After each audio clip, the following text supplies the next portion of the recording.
America. We've had a lot of labels placed on us. Some good, some bad, some true, some not, but regardless, many of us continue to perpetuate them. We're known as the land of the free and the home of the brave, or at least to ourselves, the greatest country on earth, the cultural melting pot, but perhaps nothing could better describe the real national preoccupation we have here than the old national hymn, America the Beautiful.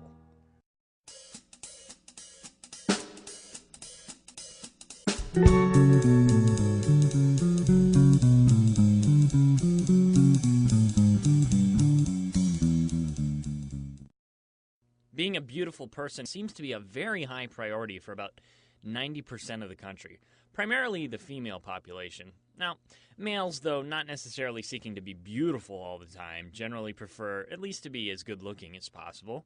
For most of us, it's something we do every day, or at least every time we go out and want to make a good impression, right?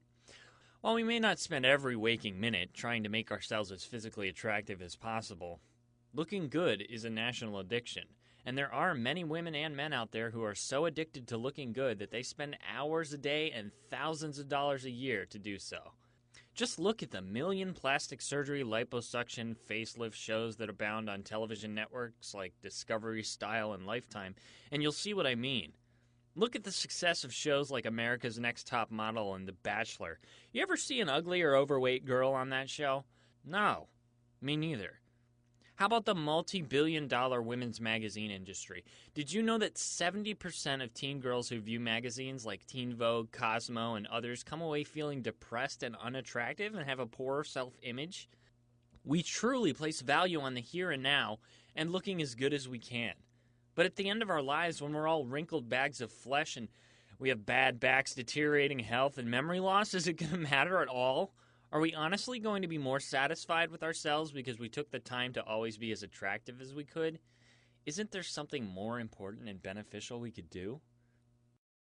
It seems not. To be overweight or ugly is to be a social outcast in this culture obsessed with its physical appearance. But as human beings, individual personalities inside bodies of different shapes, colors, and sizes, I think our physical appearance is the least important quality about ourselves we could possibly focus on. Maybe that's just human nature. No, don't get me wrong. I'm not saying that in a perfect world we'd all eat ourselves to our own graves by indulging in every sweet, fatty, and sugary treat on the shelves. Far from it. I'm not suggesting that America needs to let itself go, just that it needs to stop being so friggin' shallow. What I'm referring to is our overall superficialness we have as a people, especially when it comes to the way others dress and look. How many times can you say you've played off or decided not to even give a chance by talking to someone based solely on how they're dressed? I'm guilty of it. I can admit it. If a black person, if they're wearing a white t-shirt and they have a do-rag, I can't help from all the images that I've seen and stuff. I just place this immediate label on them like, he might be a gang member. Probably carrying a gun. Better to play it safe and not talk to him. Or make eye contact. A kid who dyes his hair black and paints his nails is probably a bisexual emo. A woman who dresses provocatively must be a total slut, right? How many times a day do we prejudge people based solely on what they wear? It's unavoidable and unfortunate.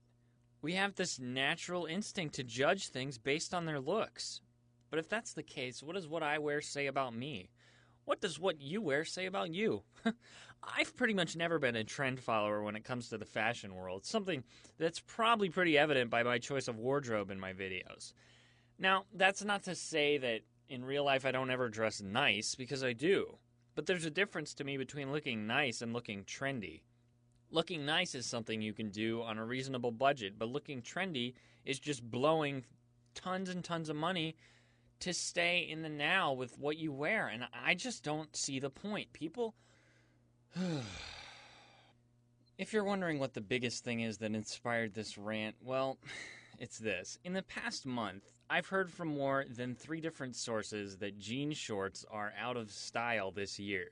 See, last year, I went through the trouble of hunting down at least 5 different kinds of jean shorts because I like them.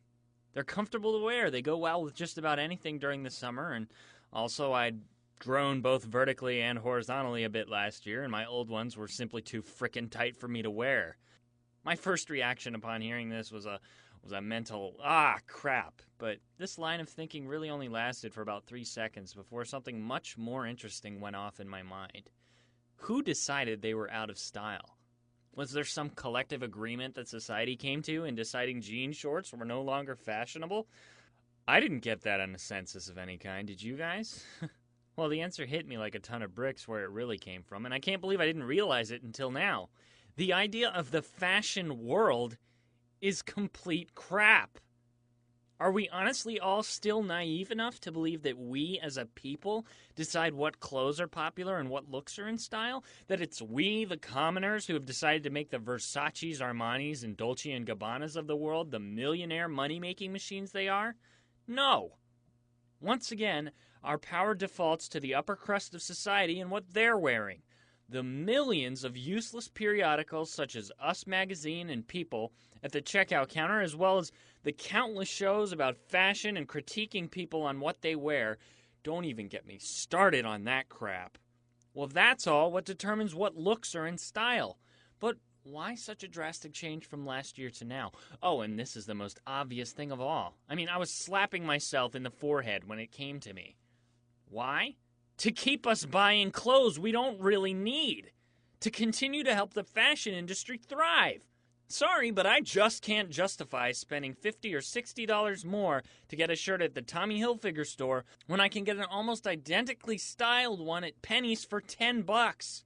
I'm not going to pay 600% more for a logo. I'm getting a bit off my main point here, so it's time to bring things back in and drive the point home. People, looks are fleeting. What's really going to matter at the end of our lives is what we did to leave a positive mark on the world. Are you doing anything to ensure that that happens? Am I?